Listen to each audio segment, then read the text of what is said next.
Imagine, standing in the ruins of a collapsed empire, your heart pounding with grief and rage. Most people would crumble. A true Stoic kneels among the debris, acknowledges the pain, and then lifts his head, because he knows pain is information, not a prison. Marcus Aurelius, watching barbarians at Rome's gates, didn't push away fear. He stared at it and asked, "What can I do now?" That question, more than any shield or sword, was his defense. Myth number 1. Stoics don't feel emotions. From the moment the sun rises, Stoics train themselves to confront their feelings head-on. Picture Marcus Aurelius, emperor of the greatest empire in history, kneeling over his journal in the pre-dawn hush of Rome. He wrote not because he wished to hide from anguish, but because he needed to see it clearly. The grief at a friend's death, the frustration at betrayal, the stress of looming battles. He named each feeling, studied its cause, and then asked, "What part of this can I control?" By doing this, he allowed himself to feel deeply without being consumed. Modern life bombards us with triggers: an offhand insult, a failed project, a sudden loss of security. Our instinct is to lash out or shut down. We let anger shout us into conflict or let fear sink us into paralysis. But the Stoic approach is neither suppression nor surrender. You learn to feel the emotion fully, then step back and let reason take the reins. Anger becomes motivation to set healthy boundaries. Fear becomes data that helps you prepare and adapt. Even grief, once acknowledged, fuels gratitude for the time you still have. Seneca, another great Stoic mind, was exiled from Rome and stripped of wealth and status. That exile stung like salt in an open wound, yet he wrote letters brimming with raw sorrow and piercing insight. He never denied his pain, he dissected it. He asked himself, "Why does this hurt so much? Am I clinging to something beyond my control?" Through that brutal honesty, he turned suffering into clarity. He understood that loss is inevitable, and attachment to externals invites suffering. When you feel grief, you see it as a signal to cherish what remains, not as a curse to avoid. How do you bring this into your life? Start with a single powerful habit. Whenever a strong emotion strikes, pause and name it. Don't mutter, "I'm upset." Declare, "This is anger surging through me." Notice where it lives in your body. The flush in your cheeks, the tightness in your chest, the clench in your jaw. Then ask, what story is feeding this feeling? Maybe it's "they disrespected me" or "I'm going to fail." Once you spot the story, question it. Is it true? Is it helpful?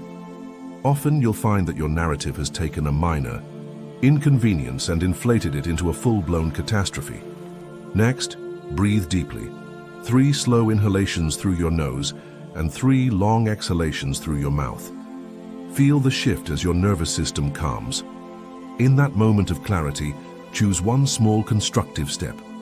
If you felt anger at criticism, channel it into a calm request for specifics.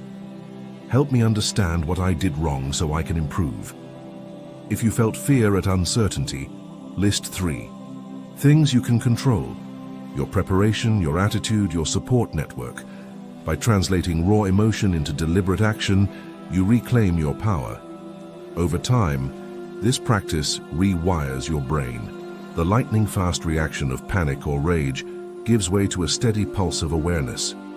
You build a muscle of emotional intelligence that few people even know exists. Instead of dreading emotions, you welcome them as messengers, advising you where to focus your growth. You stop being a slave to fleeting moods and become the master of steady purpose. And here's the payoff.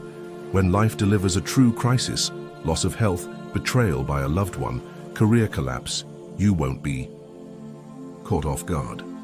You'll feel the pain, just as you trained yourself to do, but you'll weather it as you would any challenge, with sober acceptance, strategic thinking, and unwavering commitment to move forward. You won't crumble under the weight of emotion, because you've practiced riding its waves. So reject the myth that Stoics don't feel. Feel deeply, feel honestly, then decide who you want to be in response. That choice, made hundreds of times a day, is what forges a Stoic mind. It turns emotion from a tyrant into an ally, guiding you toward resilience. Myth number 2, Stoics are passive doormats. They say Stoics just accept whatever life throws at them, never fighting back, silently enduring every insult and injustice. Imagine a man cornered in a dark alley, pressed against the cold stone wall by a would-be mugger. Panic would freeze most people's hearts. A Stoic, trained in the art of calm clarity, steadies his breath. He assesses what's within his power, his posture, his words, his resolve, and acts with precision, diffusing the threat without giving in to fear. That same mindset applies whenever you face unfair treatment at work, betrayal in friendship, or any situation demanding moral courage. History is full of Stoic warriors. Take Cato the Younger, the unbreakable senator who stood against Julius. Caesar's rise to tyranny. He didn't rant or riot. He spoke truth to power with unwavering conviction, even when it cost him his political career and ultimately his life. Or consider Epictetus, a man born a slave whose teacher's shackles could not shackle his spirit. When faced with cruelty, he didn't bow his head. He taught emperors about justice, insisting that true freedom lies in choosing how you respond to others, not in changing them. Stoics are fighters of the soul, not doormats. In your world, injustice may look different. A colleague takes credit for your work. A friend spreads gossip. A company policy undercuts your values. Most people react with anger or passive bitterness, neither of which solves anything. The Stoic path is to stand firm in virtue, then choose the most effective course of action. First, recognize the injustice without emotional hijacking. Notice the tightness in your chest, the surge of heat in your face. Acknowledging your initial reaction creates a moment of choice. In that moment, ask, what is within my control? You can't control someone else's betrayal, but you can control your response. Next, frame your action around your highest values: honesty, fairness, respect. Instead of lashing out, prepare a clear statement. I noticed X happened. I value. Why, here's what I propose to restore fairness. You speak with calm authority, not aggression. You refuse to let injustice slither past your defenses, yet you don't become a bully in return. Then take the boldest step aligned with virtue, even if it feels uncomfortable. Maybe you request a private meeting rather than posting a public accusation. Maybe you refuse to participate in gossip, but offer to help correct the record. Perhaps you walk away from toxicity entirely, confident that exile from the unprincipled is better than complicity in wrongdoing. This is not passivity. It's purposeful confrontation, action rooted in reason, not emotion. Each time you confront injustice this way, a powerful truth cements itself in your mind. You will not be a punching bag, but neither will you stoop to the brute force of anger. Over time, repeated practice of this habit rewires your psyche. You stop expecting life to treat you fairly and start demanding fairness from yourself. Through your integrity, your speech, your decisions, you become known as someone who never tolerates wrongdoing, not through loud defiance, but through unshakable character. In the weeks ahead, test this in small arenas. If you're treated unfairly in traffic, speak up calmly. If a friend crosses a line, address it directly rather than stewing. Notice how your anxiety around confrontation dissolves, replaced by a quiet confidence. That is the Stoic way, not a battered acceptance of injustice, but a relentless pursuit of right action, wielding reason as your weapon and virtue as your shield. Myth number 3.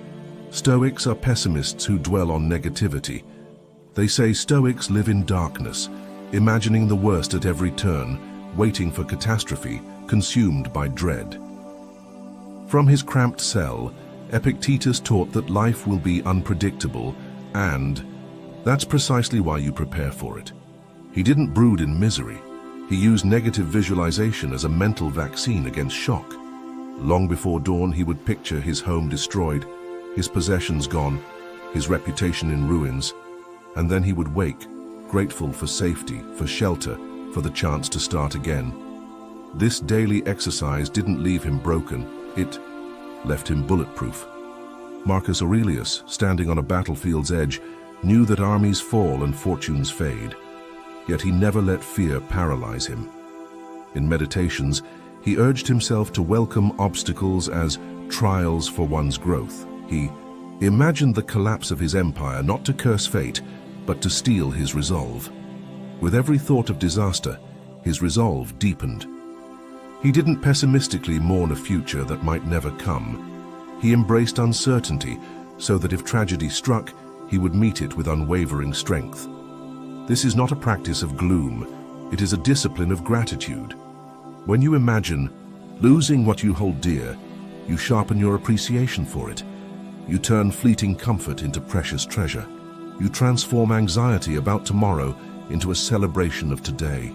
That shift, forged in the mind, ripples through every waking hour. You drink your coffee with deeper satisfaction. You greet loved ones with fuller presence. You tackle challenges with an unshakable calm.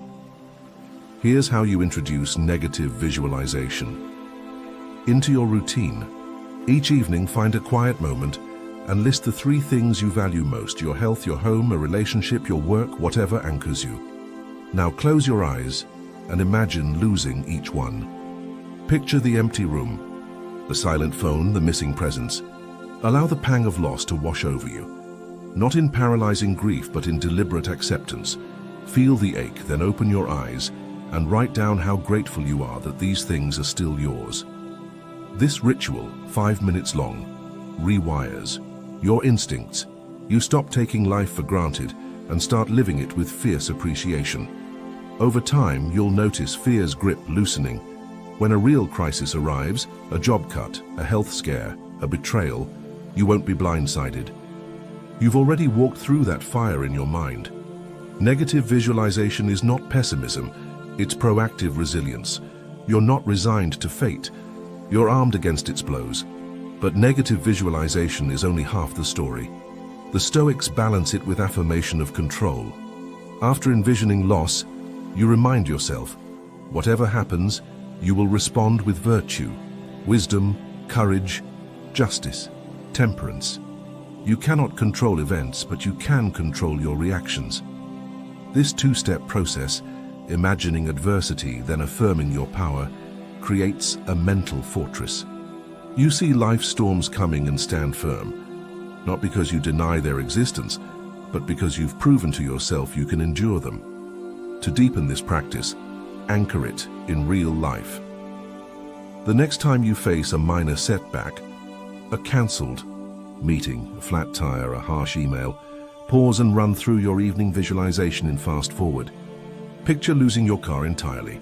Picture months without your email, without contact. Then return to the present and handle the setback with perspective. This minor inconvenience is nothing compared to the trials you've already rehearsed.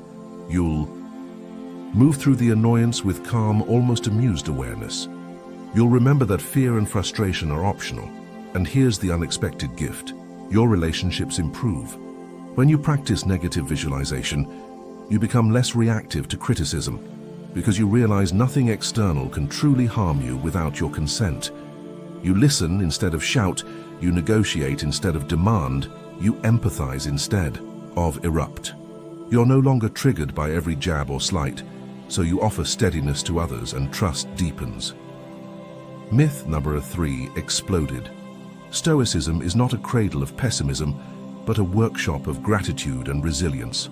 It trains you to anticipate the worst, so it never has power to break you. It teaches you to feel fear fully, then transform it into a calm, commanding force. It arms you for life's unpredictability, and in doing so, it unlocks a joy that cynicism. Myth number 4. Stoicism is a selfish retreat from society. They say Stoics turn inward, caring only for their personal peace while the world around them suffers. They imagine shaven-headed philosophers hiding in ivory towers, indifferent to injustice, disconnected from relationships. That's myth number 4, and it's utterly false. True Stoicism demands not isolation but engaged service to humanity, a recognition that our highest duty is to contribute, not retreat. From the earliest days of the school, Stoicism embraced the concept of oikoiosis, the idea that we belong to a wider family of humans and share a common rational nature. Zeno of Citium didn't found his school in lonely exile. He taught in the bustling Stoa Poikile marketplace, where merchants and citizens gathered. He opened his doors to anyone seeking strength of character, not to shut the world out. Marcus Aurelius, emperor of the greatest empire on earth, could have lived like a solitary god, but he chose to lead. His meditations are filled with reflections on duty, how to govern wisely, how to temper justice with mercy, how to care for each individual under his rule. Night after night, he wrestled with the challenges of famine, plague, and rebellion, always asking himself, what can I do for my people? His Stoic practice wasn't a couch-bound exercise in apathy. It was the engine that drove him to meet crises head-on, to organize relief, to inspire loyalty and courage in others. Seneca, exiled by a jealous emperor, did not vanish into personal despair. He wrote letters to Lucilius that read like moral manifestos for an entire generation, teaching young Romans how to live ethically, how to care for widows and orphans, how to forgive enemies and uphold justice. He funded public works, supported the poor, and counseled rulers. His Stoic wisdom was never a solitary pursuit, but a public gift. Even Epictetus, born a slave, used his own bondage as a platform. He taught that freedom resides in the soul, not in external circumstances. When freed, he founded a school that attracted all strata of society: soldiers, senators, shopkeepers, anyone who sought the strength to live with honor. His lectures were public events, open to any who would attend. This is the Stoic social contract. We are bound by reason and virtue to lift one another, to use our inner power not for self-indulgence, but for communal benefit. Stoicism does not demand emotional detachment from others. It demands principled engagement. If you claim Stoicism as your philosophy, you stand against apathy and resent every injustice. You do not turn away. You step forward.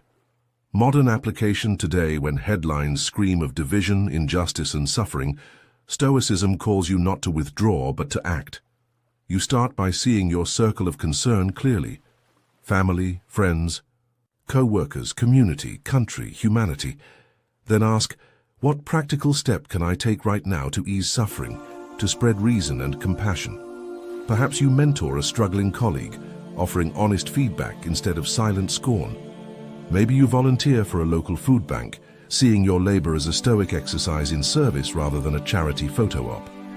Or you speak out against injustice in your network, with conviction, not outrage, modeling the Stoics' calm yet unwavering commitment to right action. Action steps 1. Identify your sphere. List the people and groups you influence directly: your family, team, neighborhood. Choose one concrete act.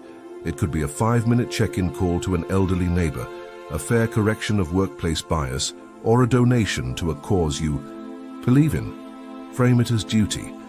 Remind yourself, Stoic virtue is not optional. You owe your best self to the world. Reflect daily. In your evening journal, write down how your action aligned with Stoic values and where you can improve tomorrow. Stoicism is not a self-centered retreat. It's a rallying cry for principled engagement. You train your mind for virtue so you can better serve the world. Myth number 4 shattered. You now see Stoicism as the foundation for ethical leadership and compassionate. Myth number 5. Stoicism is rigid fatalism. They say Stoics believe everything is preordained, so why bother trying? They picture blank-faced philosophers shrugging at life's chaos, convinced that every misfortune is simply fate and there's no room for choice. That's myth number 5, and it misses the core strength of Stoicism. Real Stoic freedom isn't surrender. It's mastering your response within the circumstances you can't control.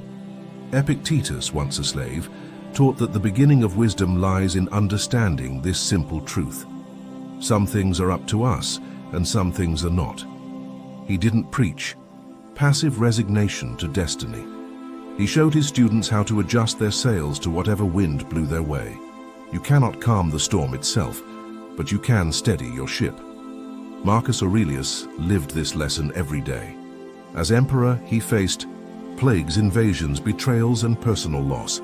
Yet in his private writings he urged himself to accept whatever comes woven in the pattern of your destiny, for what could more aptly fit your needs. Notice he didn't say endure or suffer. He said accept and fit your needs. Acceptance to a Stoic is not defeat. It is the pivot point from which all effective action begins. Think about a real-world example. You arrive at work to discover your project has been scrapped overnight. In that moment of shock, a fatalist would shrug and drift into apathy. A true Stoic acknowledges the loss, sighs at the unfairness, then immediately asks, what choices remain? Perhaps you can salvage parts of the work, pitch a new idea, or learn from the feedback. Your power lies in the realm of your mind, in the judgments you make and the actions you take, not in controlling every external outcome. In daily life, practicing this Stoic reality check starts with noticing your instinctive reactions. When anxiety or frustration hits, pause and ask yourself, is this event under my control? If not, what can I control right now? Notice how this question reframes the moment. You shift from feeling like a victim of circumstance to owning the only domain you truly govern, your thoughts and choices. From there, picture fate not as a cage but as a canvas. You cannot paint beyond its edges, but within its frame you create every brushstroke. Your career, relationships and well-being all unfold on that canvas. A Stoic doesn't demand a blank slate. He adapts and innovates where he stands. Each crisis becomes an opportunity to demonstrate resilience, to innovate new solutions, to show that adversity can fuel creativity rather than crush the spirit. By living this principle daily, facing missed connections, budget cuts, harsh criticism, you train your mind to spring into action rather than collapse in despair. Over time, you'll notice a profound shift. Setbacks no longer paralyze you. You approach every challenge with a calm question: what response is most aligned with my values? With practice, that question becomes your automatic compass, steering you away from bitterness and toward constructive solutions. The irony of Stoic fatalism is that it grants you more freedom than any other philosophy. When you stop wasting energy railing against the uncontrollable, you reclaim that energy to improve what you can. You wake up each morning empowered. Even if the world breaks one of your plans, you still choose courage, integrity, and purpose. That is the Stoic's true domain, unchained, unshakable, and unwavering. Myth number 6. Stoics are emotionless calculators. They say Stoics have no heart, cold, robotic thinkers who analyze every situation with surgical precision, never laughing, never crying, never truly living. It's the oldest myth in the book, a caricature that makes Stoics seem distant and unapproachable. But the real Stoic is anything but heartless. Far from rejecting emotion, he learns to experience it fully and use it wisely. Picture a soldier who charges into battle without fear nor fury, yet whose spirit soars at victory and mourns deeply for fallen comrades. That soldier is the Stoic in action, not insensitive, but attuned. Marcus Aurelius wrote of the joy he felt at the sight of a newborn child, of the warmth of friendship and the delight of a clear mind. Yet when a loyal general died, he was gripped by grief. He didn't crush that grief. He poured it onto the page of his journal, acknowledged its weight, then asked how he could honor that loss by living with greater purpose. Seneca's letters overflow with laughter and affection for his friends, as well as pain when he watched those friends betray him. He celebrated the beauty of a summer afternoon and wept over his own mistakes. In his essay on the shortness of life, he implored readers to treasure every moment, to relish the taste of simple bread, the sound of birdsong, the comfort of a true companion. His Stoicism was not a cage for feeling. It was a sanctuary where the most powerful emotions could be studied, understood, and transformed into motivation. Epictetus, born a slave, felt keenly the sting of injustice. He felt thirst, hunger, and the humiliation of bondage. He also felt the thrill of teaching, the pride in seeing a student grasp a truth that set him free. He never pretended that pain didn't exist. He taught that denying pain leaves you vulnerable to it. Instead, He cultivated a responsive mind, one that felt pain deeply but refused to let it dictate his character. This is the Stoic approach to emotion. Embrace it, don't bury it. Emotions are not enemies, they are messengers.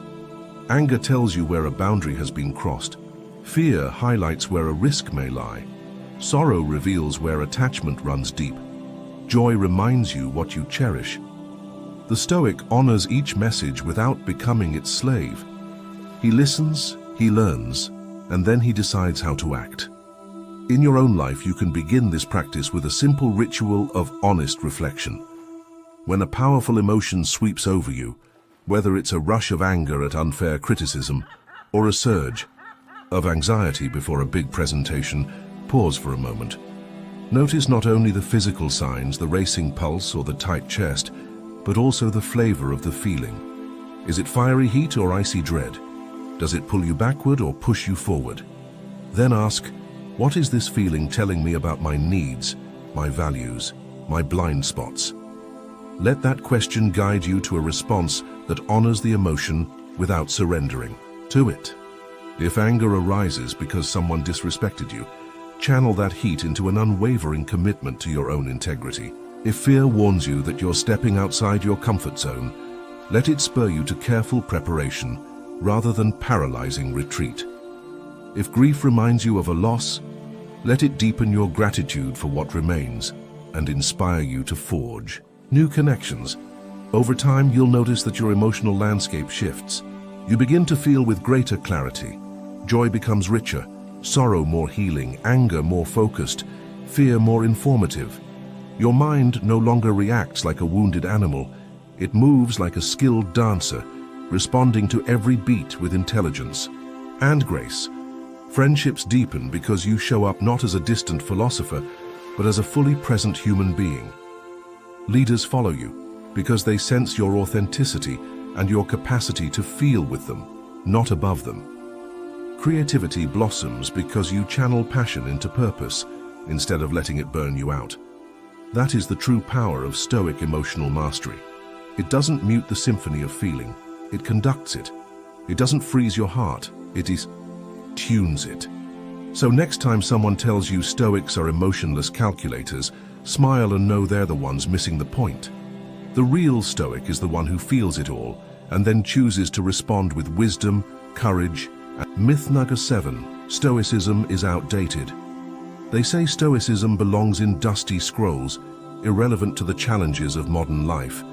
They imagine leather-bound books and marble busts, not smartphones and boardrooms. But here's the truth. Stoicism is more vital today than ever before. Its teachings were forged in chaos, tested in war and plague, and honed by emperors and slaves alike to navigate uncertainty, loss, and decision fatigue. If you think Stoicism is outdated, you've misunderstood its power. 2,000 years. Ago Marcus Aurelius faced barbarians on the empire's borders, political assassination plots, and a brutal plague. Seneca endured exile and watched friends betray him. Epictetus taught freedom from a slave's chains. Their world was as unpredictable and dangerous as ours, if not more so. They asked, how do we live with purpose in the face of death, chaos, and suffering? Their answer remains our answer. By mastering the only things we can control, our thoughts, our judgments, and our actions. Fast forward to today, and we grapple with digital overload, global pandemics, climate crises, political, tribalism, and an endless barrage of notifications demanding our attention. Anxiety and burnout are skyrocketing. We chase comfort at the expense of meaning. We measure success in likes and shares, not in character or contribution. In this environment, Stoicism offers a lifeline, practical tools to regain focus, cultivate resilience, and find clarity amid noise. Consider the Stoic practice of the dichotomy of control. It asks you to draw a clear line between what you can and cannot change. Applied today, it means you recognize that you cannot control a viral outbreak or economic downturn, but you can control your response, your hygiene habits, your work ethic, your attitude toward remote collaboration. You stop wasting energy on headlines and start investing it in actions that matter, learning new skills, supporting your community, caring for your mental health. Negative visualization, once dismissed as pessimistic, becomes priceless when you imagine losing your job, your health, or a cherished relationship, and then wake up grateful for what you still have. This simple exercise rewires your brain to appreciate small joys and reduces the shock of real setbacks. In a world where comparison culture fuels dissatisfaction, negative visualization cultivates deep gratitude and perspective. Stoic mindfulness echoes today's emphasis on presence and mental well-being. The Stoics called it the view from above, stepping back from your worries to see life's big picture. You sit quietly, breath steady, and observe thoughts as passing clouds. This practice, predating modern meditation by centuries, reduces stress, enhances focus, and builds the capacity to respond thoughtfully rather than react impulsively. Leadership lessons drawn from Stoicism remain indispensable. Marcus Aurelius led the most powerful empire on earth, yet he prioritized service, humility, and continuous learning. He reminded himself that suffering is a teacher, and that his duty was to act for the common good. Today's leaders, whether in corporate boardrooms or community organizations, face complex moral and strategic choices. A Stoic leader embraces diverse perspectives, listens without defensiveness, and makes decisions rooted in virtue, not ego. Stoicism also speaks directly to our craving for authenticity. In a world of curated personas and superficial success, the Stoics champion the inner life. They teach that true excellence comes from living in accordance with reason and integrity, not from chasing applause. When you let go of external validation and ground your identity in your values, courage, wisdom, justice, temperance, you become immune to the fickle tides of public opinion. Finally, Stoicism's enduring relevance shows in its adaptability. Modern programs like cognitive behavioral therapy borrow directly from Stoic principles to treat anxiety and depression. Entrepreneurs apply Stoic decision-making to navigate risk and uncertainty. Athletes use Stoic focus techniques to optimize performance under pressure. Stoicism is not a dusty relic. It is a living tradition, continuously rediscovered and retooled for each new era. So reject the myth that Stoicism is outdated. Its origins may lie in ancient Athens and Rome, but its applications stretch from your morning routine to crisis leadership, from mental health to personal growth. Stoicism teaches you how to stand firm in any storm, harness adversity as a catalyst for growth, and live with purpose in a world that never stops demanding your attention. If you embrace Stoic wisdom today, you wield a set of tools that generations before you used to build empires, weather plagues, and write history. In our age of relentless change, that power is more relevant and more revolutionary than ever. And that's the truth laid bare. Stoicism isn't cold detachment or blind fate, but the art of feeling fiercely, choosing wisely, and acting with unbreakable integrity. Now it's your turn. Take these insights and forge your own path. Feel deeply, decide deliberately, and move forward with courage. If you're ready to live with purpose, hit that like button, subscribe, and ring the bell for more practical Stoic wisdom. Share your journey in the comments. Your story might be the spark that lights someone else's strength. Remember, every storm is an invitation to master your mind. Stay resilient, stay virtuous, and above all, stay stoic.